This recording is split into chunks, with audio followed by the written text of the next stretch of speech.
Hello guys, good morning. তো আমি আজকে সকাল সকাল উঠে ঘুম থেকে অনেক সকাল স্নান করে নিয়েছি, কারণ আজকে হচ্ছে অম্বুবাচী।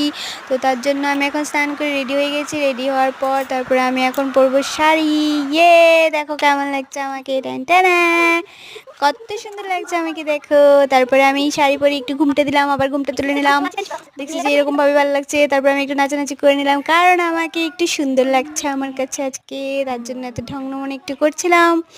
আর তারপর এরকম করতে গিয়ে দেখলাম যে আমার নেইলের মধ্যে তো নেল পলিশ লাগানো নেই ভালো করে। তারপরে আমি ঝট করে লাগিয়ে নিলাম নেল পলিশ। তারপরে আমি একটু টুকটুক করে হাঁটছিলাম, কারণ আমি পায়ে পড়েছিলাম আলতা।